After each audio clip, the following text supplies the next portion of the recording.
Fala, gente, bom dia. Este é mais um vídeo sobre amplificadores operacionais. É o terceiro vídeo a respeito de ruído. No primeiro vídeo dessa série, eu caracterizei os principais tipos de ruídos que nós temos em circuitos com amplificadores operacionais. No segundo, eu mostrei como fazer o cálculo. E este terceiro vídeo será para mostrar um exemplo do cálculo do ruído na saída do circuito. Lembrando, mais uma vez, que esses slides foram baseados nos Precision Labs da Texas Instruments. Bem, a primeira etapa para nós fazermos o cálculo do ruído é analisar a contribuição de cada ruído individualmente. Então, nós temos como fonte de ruído um modelo de fonte de tensão na entrada não inversora do amplificador operacional. Nós temos também uma fonte de corrente que aparecerá aqui entre a entrada inversora e não inversora do amplificador operacional. Esses dois primeiros são ruídos gerados pelo amplificador operacional. E ainda temos os ruídos térmicos gerados pelos resistores, então por todos os resistores presentes no meu circuito. Para fazer o cálculo, eu preciso considerar cada um desses ruídos individualmente, como eu já disse, e algumas informações que são necessárias. Nós precisamos saber qual que é o ganho do ruído. Então, o ruído não necessariamente verá o mesmo ganho do amplificador do que a fonte de sinal. Nós precisamos saber qual é a faixa de passagem. Eu já mencionei no outro vídeo, se a faixa de passagem do circuito fosse infinita, nós teríamos ruído infinito. Então, é a faixa de passagem que é um parâmetro muito importante. E tendo essas duas informações, a gente irá converter a informação de densidade espectral com uma tensão RMS na saída e depois fazer a conversão do RMS no pico a pico. Bem, vamos lá então. O exemplo de cálculo que eu vou dar é utilizando esse circuito aqui. Então, é um amplificador baseado no OPA 140 da Texas Instruments, sendo que ele está configurado na configuração não inversora, e o ganho que nós temos aqui para o sinal é 1 mais R3 dividido por R2, e para o ruído, para a fonte de tensão de ruído, também será o mesmo ganho, porque ela aparece aqui, certo? Em série. Uma vez que a gente sabe qual que é o ganho, nós temos que extrair do datasheet qual seria a faixa de passagem do amplificador nessa configuração. Há dois métodos. O primeiro é achar no datasheet esse gráfico de ganho em relação à frequência. E nós vimos um ganho de 100 vezes, ou seja, 40 dB. Se nós prolongarmos aqui e vermos qual é a interseção com a curva, o amplificador terá mais ou menos uma resposta assim, sendo então que a faixa de passagem é de aproximadamente 100 kHz. Essa é uma maneira aproximada de se obter qual que é a faixa de passagem. Uma outra forma um pouco mais precisa seria olhar no datasheet a informação sobre o produto ganho por faixa de passagem, que no caso desse amplificador aqui, ó, o OPA 140, ele tem um ganho vezes banda de passagem de 11 MHz. Como o nosso ganho é de 100, nós teremos uma faixa de passagem de 110 kHz. Notem que é mais preciso, mas é aproximadamente o que nós tínhamos visto com o diagrama de Bode anteriormente. Além disso, eu coloquei aqui como destaque nesse slide as informações da datasheet a respeito do ruído. Notem que ele nos dá qual que é a tensão referida à entrada gerada de ruído entre 0,1 e 10 Hz, e também a densidade de ruído em algumas frequências, 10 Hz, 100 Hz e 1 kHz. Aqui no 1 kHz a gente já tem basicamente só o ruído branco, o broadband noise. E nos 10 Hz a gente já vai ver no próximo slide, a gente ainda tem um pouco a contribuição do ruído 1 sobre F e o ruído broadband. Por último, vale mencionar que aqui também no datasheet que a gente tem informação a respeito da densidade espectral do ruído de corrente. Notem que é um valor bem baixinho, phantom amperes por raiz de hertz. Phantom é 10 a menos 15, né? Nano 10 a menos 9, pico 10 a menos 12, phantom 10 a menos 15. Aqui é mais uma informação do datasheet. Aqui é a densidade espectral em relação à frequência, lembrando que nós temos duas componentes principais aqui, uma seria o ruído 1 sobre F, e aqui é o ruído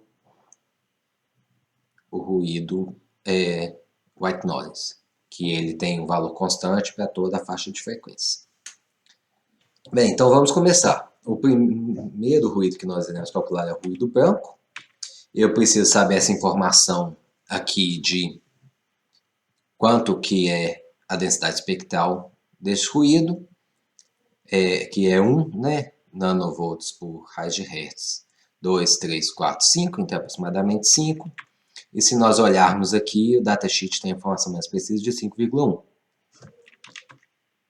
Reparem que aquilo dá em 1 kHz, que é basicamente, a gente já não tem mais contribuição nenhuma desse ruído 1 sobre F, né? Ele já está bem lá embaixo, então a gente pode considerar que é esse o ruído que vai dominar, é o ruído broadband. Então, lembrando da fórmula que eu dei no último vídeo, nós temos que esse é o cálculo do ruído branco, esse EBB é o 5,1 que eu tenho lá, o π sobre 2 aparece do decaimento, né, de 20 dB por década, a partir dessa frequência de 110 kHz, o que nos resulta em um ruído na entrada de 2,2 microvolts RMS. Se nós multiplicarmos por 6, nós temos o valor de pico a pico. A próxima etapa seria o ruído 1 sobre F. Eu vou pegar para poder caracterizar ele a menor frequência aqui, que seria o 0,1. Então nós temos 10, 20, 30, 40 e mais um pouquinho. Eu considerei 46, mas vocês vão ver que não vai fazer tanta diferença, porque esse ruído ele não é tão significativo. Então, 46 é o valor que nós temos para uma frequência de 0,1 Hz. E eu tenho o logaritmo neperiano, raiz quadrada do logaritmo neperiano da frequência mais alta do circuito, né, da banda passante, os 110 kHz, dividido pelo 0,1 Hz. Se eu fizer esse cálculo, eu chego a 50 nanovolts por RMS. Comparado aqui com os 12,7, na verdade, a contribuição desse ruído aqui é realmente muito baixa. Se eu fizesse, né, a raiz da soma dos quadrados dos ruídos, vocês veriam que o ruído total, só considerando esses dois, seria 2,2, ou seja, eu realmente não preciso considerar esse ruído 1 sobre F. Esse é o ruído relacionado, né, na entrada, referido à entrada. O ruído referido à saída, RTO, Referred to Output, seria esse valor vezes o ganho, que é aquele ganho que eu calculei, que é 100, tá? Ou seja, 1,27 milivolts pico a pico. Esse seria o ruído na saída se nós considerássemos apenas o ruído branco e o ruído 1 sobre F. Nós precisamos ainda considerar o ruído de corrente, sendo que para isso nós modelamos esse ruído de corrente como uma corrente aqui, uma fonte de corrente entre entrada não inversora e não inversora, e usando o princípio de superposição, a gente simplesmente considera a fonte de sinal.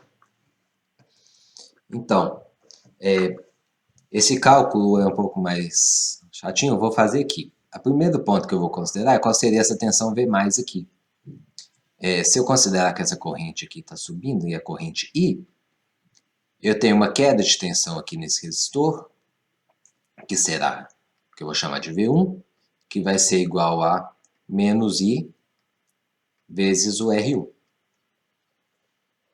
Essa é a queda de tensão. Como eu tenho um amplificador aqui, a tensão que eu tenho aqui seria a mesma tensão desse ponto. Então, o V- aqui seria essa mesma tensão. E assim eu consigo calcular qual que é a corrente I2 aqui, que seria devido à queda de tensão nesse resistor. Então, o V2 vai ser o V menos,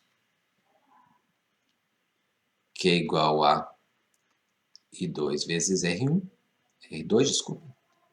Logo, eu tenho uma tensão,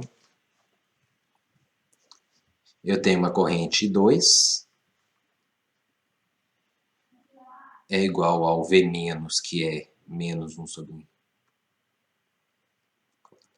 que é igual a menos I vezes R1, dividido pelo R2. Agora o R1 e o R2 são iguais, né? Então a gente corta aqui e o I2 é menos o I. Assim, eu sei que a corrente aqui no I3 vai ser I. Então eu tenho, né? Deixa eu escrever. I é igual a I2 mais I3. Logo, o meu I3 será igual a 2I. I3 é igual a 2I. E a queda de tensão finalmente aqui, o V0, o VO. O VO é igual a essa tensão V menos, mas se eu considerar que eu tenho aqui, né, mais menos V3, mais o V3, o V menos eu já tenho, o V3 também é basicamente, se essa corrente está fluindo aqui, né, o V3 é, então vou escrever aqui, é menos I R1,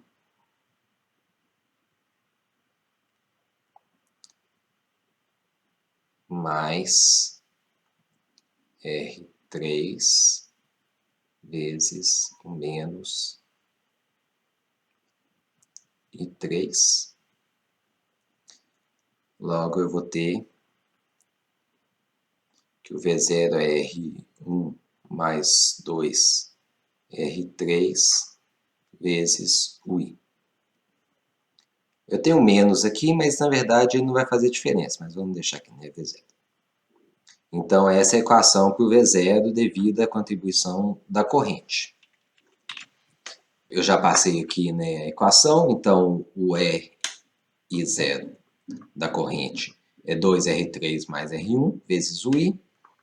Eu tenho 2 vezes 99K mais 1 vezes 0,8 phantom amperes dividido por raiz de Hertz. Esse valor aqui é o que eu tirei lá do datasheet.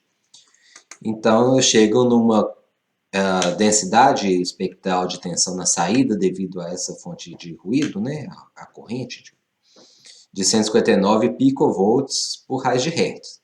Se eu multiplicar esse valor pelo 110 aqui, olha, da banda de passante, 110 aqui, me dá um ruído na saída de 52,8 nanovolts RMS. Ou seja, também esse aqui é outro valor que é desprezível, né? Eu tenho nanovolts, sendo que o ruído branco chega lá nos dezenas de microvolts, então não faz tanto sentido considerar isso. Para terminar, nós temos o ruído térmico. Para isso, eu considero que cada resistor possui uma fonte de ruído, uma fonte de tensão de ruído associada, e vou usar o princípio da superposição para poder calcular a contribuição de cada um. Então, para isso eu faço o quê? As fontes de tensão eu curto-circuito, então, por exemplo, vou analisar o E1, então, eu desconsidero a fonte de sinal, é um curto-circuito. E2 é um curto-circuito, E3 é um curto-circuito. E aí, no caso aqui do E1, é fácil ver que é uma fonte de tensão numa configuração não inversora, então ela vai ser o ganho do amplificador vezes a contribuição aqui na saída, né? Vai ser o ganho do amplificador vezes o E1, ou seja, vai ser o G vezes o E1. No caso do E2, desconsiderando o E1 e o E3, também é fácil de ver que nós temos, então, um amplificador nessa configuração inversora, que vai ser o ganho de R3 dividido por R2, vezes o E2. No caso do E3, aqui o E2 é um curto-circuito, o E1 é um curto-circuito, então, como a gente não tem corrente aqui, a tensão nesse ponto aqui é zero, logo a tensão aqui é zero também. Se a tensão aqui é zero, eu não tenho corrente fluindo aqui. Então, a corrente nessa resistência é zero. Então, o E3 vai aparecer aqui na saída. Invertido a polaridade, mas enfim, isso não é relevante. Então, o E3 aparece com a fonte de sinal direto na saída.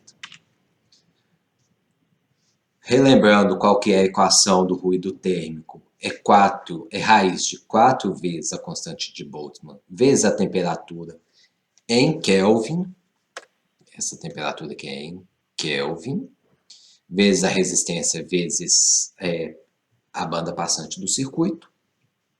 Então, para o resistor R1, que é um resistor de 1K, eu tenho uma densidade de ruído igual a... Mentira, aqui eu já tenho a banda passante, né? Então já é o ruído direto, não é a densidade. Eu tenho um ruído já na saída de 1,31 microvolts vezes 100, ou seja, 131 microvolts RMS. O R2 aqui também vai ser o K, né? Então, os meus 131 nanovolts mais o ganho é 99, não 100, então aparece na saída 130 microvolts RMS. E por último, o R3, que é a tensão direto na saída. Agora notem que o R3 é 99K, né? Então, apesar de eu não ter um ganho, eu ainda tenho um ruído na saída de 3,1 microvolts. A diferença aqui é que o ganho aparece do lado de fora, né, da raiz, enquanto a resistência aparece do lado de dentro. Então, o ruído de R1 e de R2 são mais relevantes. E para terminar, nós temos então que calcular qual que é o ruído total na saída. Como esses ruídos todos são ruídos não correlacionados, nós não iremos calcular a soma linear deles, algébrica, mas sim a raiz quadrada do quadrado da soma, que é justamente essa equação que eu tenho aí no meio do slide, sendo que o ruído branco, a tensão, né, produzida pelo ruído branco é de 2,2 microvolts vezes o ganho de 100, RMS, tá? Eu estou colocando em RMS. A tensão do ruído 1 sobre F é 54 nanovolts vezes 100, aproximadamente zero, né? A gente pode desprezar. O da corrente é 52,3, isso já é nanovolts, isso já é referido à saída, então também é desprezável. E nós temos os ruídos das resistências. Então, 131 microvolts RMS da resistência 1. Na resistência 2 contribui com 130 microvolts também. E a resistência 3, 3,1 microvolts. Se eu tirar o quadrado disso e somar e tirar a raiz quadrada, eu chego a um ruído RMS de 287 microvolts, multiplicando por 6, 1,7 milivolts pico a pico.